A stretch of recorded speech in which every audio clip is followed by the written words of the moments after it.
Madam, I would like to address the issue of the workload of junior doctors. MOH has mentioned on the 10th of January 2024 in Parliament that their guideline for junior doctors stipulates that when averaged out over a month, the total work hours per week of junior doctors should not exceed 80 hours. Thus, over an average month of 4 weeks, the total work hours should not exceed 320 hours. Anecdotally, I hear that many junior doctors, particularly in our acute hospitals, regularly hit or come close to this limit. A nationwide survey published in the Journal of the Academy of Medicine, Singapore in 2023, reports that junior doctors work an average of 71 hours a week, which adds up to 284 hours an average month. In contrast, MOM's employment guidelines stipulates that the contractual hours of work for common work arrangement under Part 4 of the Employment Act is 44 hours a week, and a typical employee is only allowed to work up to 72 overtime hours a month. For an average month, MOM's guidelines suggest that a typical work month would see one work 176 hours, and even if one works overtime, one should not exceed 248 hours.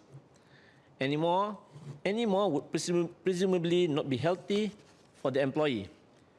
This suggests that MOH allows junior doctors to work 72 hours more than what is usually deemed healthy for a typical employee. Why have we institutionalized the practice of overworking our junior doctors? The Employment Act does not mention that managers, executives, solicitors, and such are also excluded from this guideline, and doctors being highly qualified and with special knowledge belong in this category. To this I say, doctors hold the lives of the vulnerable and ill in their hands. Some indeed may be capable of operating at such an intense level for prolonged periods of time, but I believe many are not.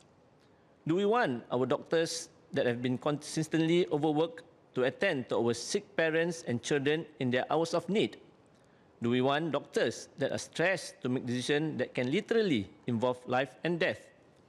The same survey mentioned earlier found a significant correlation between the number of medical errors made with the amount of additional clinical hours worked per week.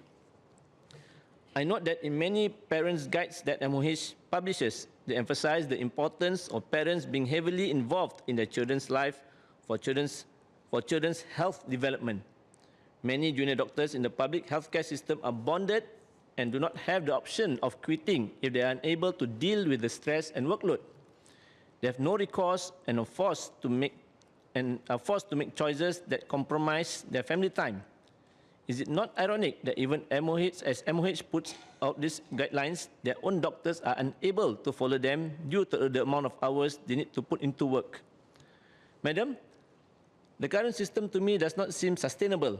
As the workload of junior doctors increases, many choose to leave the public healthcare system for better pay and lesser working hours.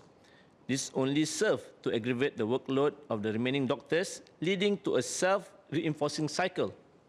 To me, MOH must intervene fast and decisively to change the system. Madam, Minister Ong mentioned in May 2024 that the National Wellness Committee on Junior Doctors has finalized its recommendation and are now progressively implementing them. Are the details of this recommendation and findings going to be public? Is MOH looking into more aggressively hiring junior doctors, especially those that have left the public healthcare system? How do they intend to do so? Will it include increasing doctor salaries to better compete with the private sectors, and if so, how much?